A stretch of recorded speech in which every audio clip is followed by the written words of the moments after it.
Hey everyone, welcome to Star Flag Media. Today is February the 6th, 2024. And I wanted to get on here and talk a little bit about the bombshell that has dropped over the last 2 days. And I talked about it a little bit about yesterday. If you didn't catch that, go check that video out. But basically, the synopsis on that is that Xbox is, kind of seemingly, according to some leaked documents, on its way to becoming a third-party publisher of some sort, and exclusively wanting their stuff on Game Pass.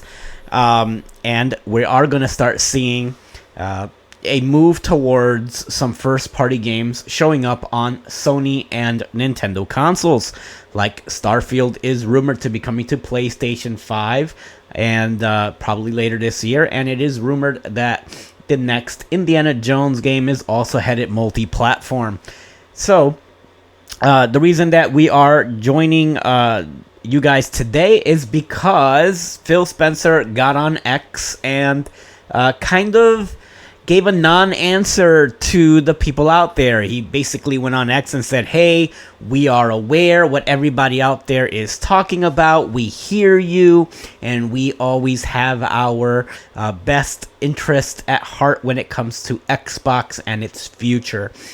More or less, that's the paraphrasing, which is such a corporate non-answer to the controversy that's going on. But I get it. I know that he wasn't going to actually address it because, A, it's a leak. It's a rumor, but everything points to this being the case, right? So he also can't go out there and say, hey guys, this isn't going to happen.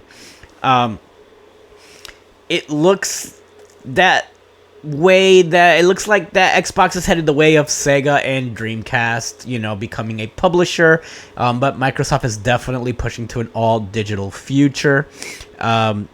So yeah, I mean, it's kind of sad day for anybody out there who was a diehard Xbox supporter and you guys stuck with the console through the Xbox One after that fiasco with always being on and always, needing a DRM, always online connection, and also, having to buy it with the Kinect attachment. You didn't have a choice at launch. And now, with the Xbox Series S and X, we're seeing that a lot of their first-party stuff is just not exclusive to the system that you decided, to drop $600 on, or $500, or whatever it is, the amount of money that you paid for it. With controllers and accessories and games, you're talking well north of a $1,000 investment in a video game system. So you were hoping that investment is going to come with some sort of exclusive, some sort of reason to own an Xbox and not have to worry about purchasing another system.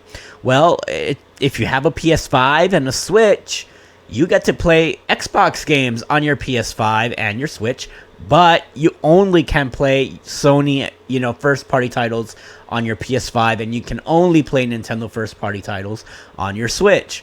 So that's why you have to own those systems.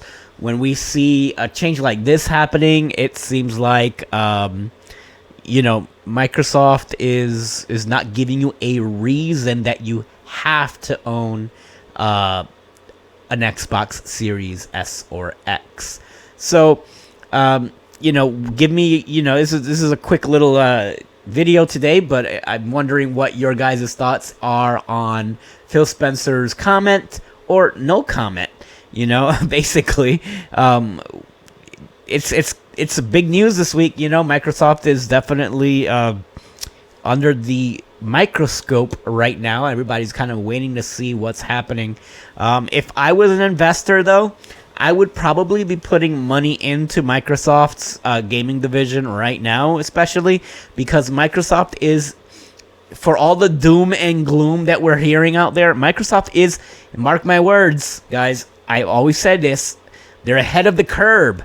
They are trying to beat Netflix and Steam all together. They want you to get on Game Pass. They want an all-digital future. They want to get a subscription out of you in the future.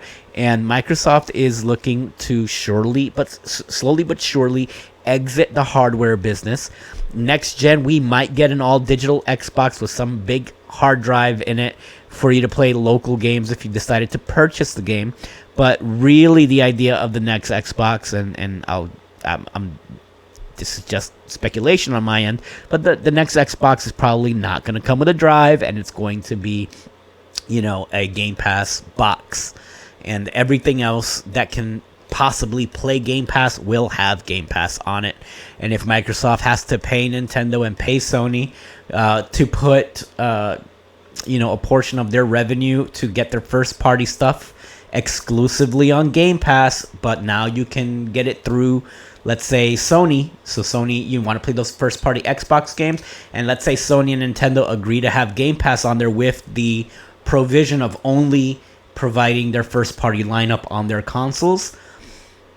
With the purchase of Activision, Bethesda, and ZeniMax and all of that, then, you know, Microsoft might have a case of making Game Pass a viable subscription service on PlayStation or Nintendo. And then, of course, you could get the PC Game Pass version of that has third-party stuff on there.